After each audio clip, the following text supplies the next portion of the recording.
इसलिए मेरा इतना अच्छा जेईई भी नहीं हुआ था। मैंने जेईई अपना दिया था एंड वो इतना अच्छा सैटिस्फाइड रिज़ल्ट नहीं था कि मुझे एक अच्छे कॉलेज में एनआईटीज़ में सीएसई मिल जाए। Till now I have taught approximately 1,500 kind students and talking about raising funds, तो मैंने अपने फर्स्ट फैमिली मेम्बर्स को मोटिवेट किया कि they should donate and then I raised funds from my friends and then on a more good level. So hello guys, welcome back to new video. आज हमारे साथ इस वीडियो में एक बहुत ही स्पेशल गेस्ट है, अनन्या सोनी। अनन्या का नाम शायद आपने पहली बार सुना होगा बट आप भूल नहीं पाओगे। मैं रिसेंटली एक न्यूज़ आर्टिकल पढ़ रहा था ना, उस समय मैंने अनन्या के बारे में पता चला मेरे को कि कैसे ये एचपीआर हार्वर्ड जैसे बड़े कॉन्फ्रेंस पे सिलेक्ट हुई। उसके बाद जब मैंने इसकी एंटायर स्टोरी पढ़ा तो मैं बहुत ज़्यादा इंस्पायर हो गया और फिर मैंने अनन्या को अपने पॉडकास्ट में इन्वाइट किया and here it is. Ananya से वैसे तो बहुत सारे क्वेश्चन पूछने हैं बट सबसे पहला क्वेश्चन, अनन्या तुम क्लास 9-10 तक कैसी स्टूडेंट थी? एंड ऑल्सो तुमने अपनी प्रिपरेशन एक आईजीएससी बोर्ड से की, वो जो कि बहुत डिफरेंट होता है सीबीएसई आईसीएसई बोर्ड से। तो थोड़ा उसके बारे में भी बताना और वो तुम्हारे कैसे थिंकिंग और लर्निंग अप्रोच को डिफरेंट बनाया वो बोर्ड ने। So hi Hrithik, hi everyone, my name is Ananya Soni and जैसा ऋतिक ने कहा कि मैंने अपनी 9th एंड 10th एक आईजीसीएसई करिकुलम से की है। सो ये curriculum basically it follows, it's a UK based curriculum, Cambridge curriculum. So ये बहुत डिफरेंट है हमारा सीबीएसई से। तो आईजीसीएसई में बेसिकली आप 9th 10th में ही अपनी स्ट्रीम चूज़ कर लेते हो।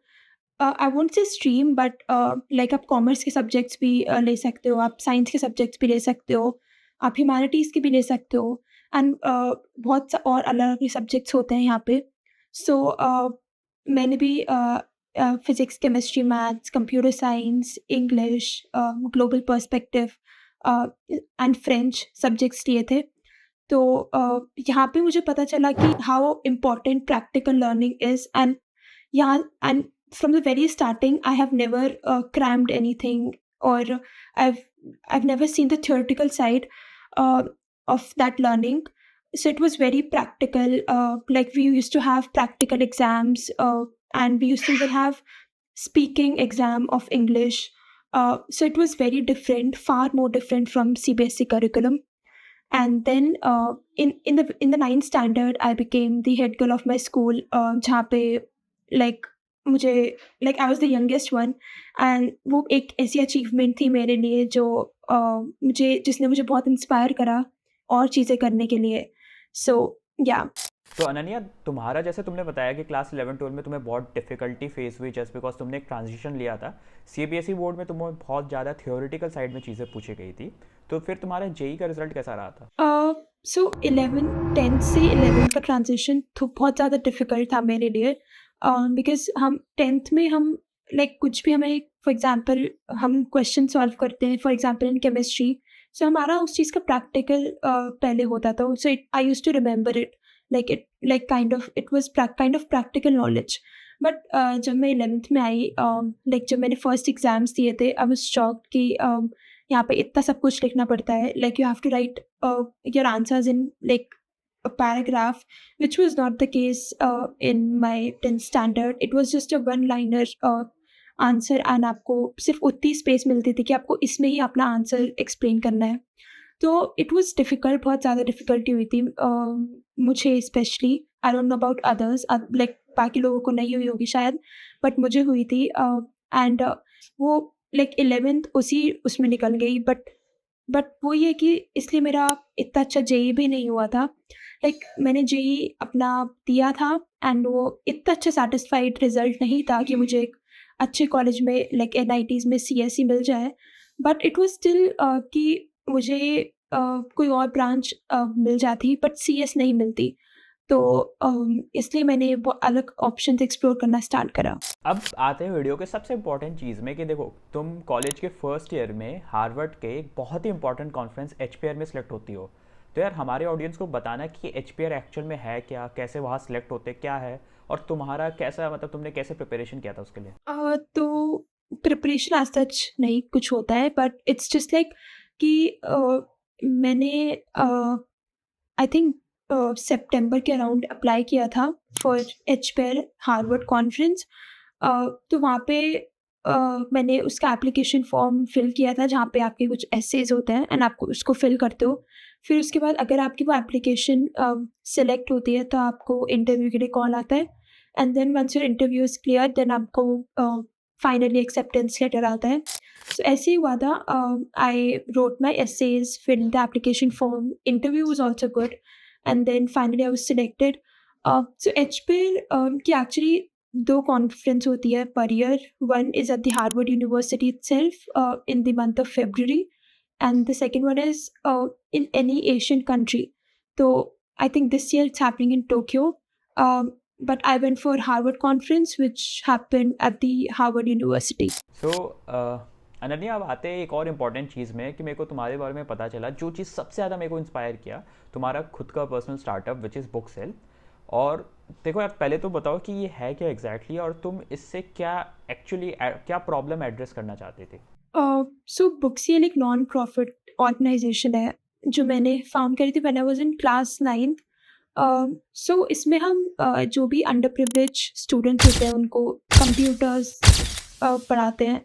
सो लाइक बहुत like how to operate a computer and then like Microsoft Word, Microsoft Office. So हम उनको ये सब थोड़ा-थोड़ा एक्सप्लेन करते हैं जिससे कि उनको उनकी लाइफ में लाइक कंप्यूटर्स की एंट्री हो बेसिकली। तो हम ये एक्चुअली करते हैं एंड मैंने ये 9th क्लास में स्टार्ट किया था एज़ आई गॉट इंस्पायर्ड कि लाइक हमारे पास सब कुछ है and like they are not able to like these students are not able to study the very basic and the very required skill. So इसलिए मैंने इसको स्टार्ट किया था। So that's really a great initiative. जैसे मेरे को पता है कि तुमने टोटल 1500 प्लस स्टूडेंट्स को पढ़ाया है और इनफैक्ट फंड भी रेस किया है। तो ये सब चीज़ तुमने मतलब कैसे किया है एंड फाइनली ये सब चीज़ से मतलब तुम्हारी किस एक्सपीरियंस का काम आया इसमें। मैंने लाइक लाइक 9th से ही मैं एक्चुअली सैटरडेज़ को जाती थी and I used to teach the students and like till now I have like taught approximately 1500 kind students and talking about raising funds तो मैंने अपने like first family members को motivate किया कि they should donate and then I raised funds from my friends and then you know on a more good level.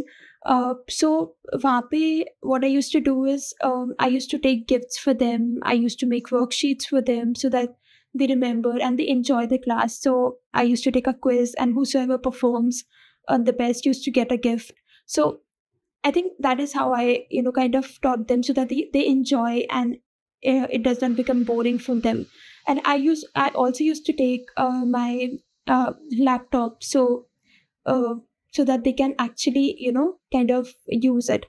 So they used to write their name on Excel. They used to switch on it, switch off it, and they used to make PowerPoint presentations. So I mean that was something I did. So that's not very easy because इतने सारे स्टूडेंट्स को manage करना, this really shows your leadership skill. So Ananya, इस podcast में mainly जो students हैं वो बहुत सारे कैटेगरी के स्टूडेंट्स हैं, JEE 2026 के हैं और कुछ ऐसे स्टूडेंट्स हैं जिन जो इस बार ड्रॉप ले रहे हैं, उनका रिजल्ट अच्छा नहीं आया है। तो तुम स्पेशली वो जो ड्रॉप लेना चाहते हैं स्टूडेंट्स, उनको क्या एडवाइस देना चाहोगे। So from my side I think अगर आपको ड्रॉप लेना है और आप कॉन्फिडेंट हो कि आपका स्कोर इंक्रीज होगा एंड आपको आपका लाइक जो भी आपको पसंद है वो सीट मिलेगी, तो आई think you should definitely go for a drop year.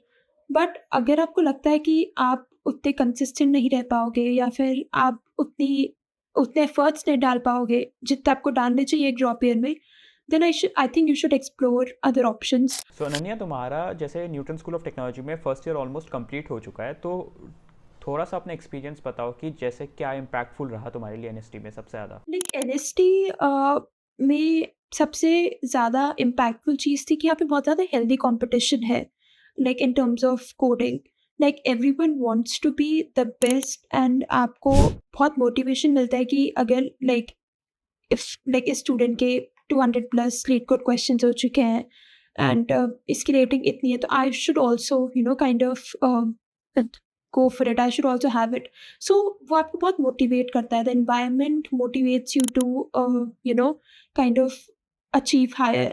Like मैंने as such अभी नहीं सुना कि किसी कोई फर्स्ट ईयर में है and उनके like कोई एक्सपर्ट है कोड फोर्सेस पे and like they are doing very good in CP, or they are having a like they are very good in DSA, but हम लोग वो चीज़ कर रहे हैं, एंड ये बहुत ज़्यादा इंस्पायरिंग है।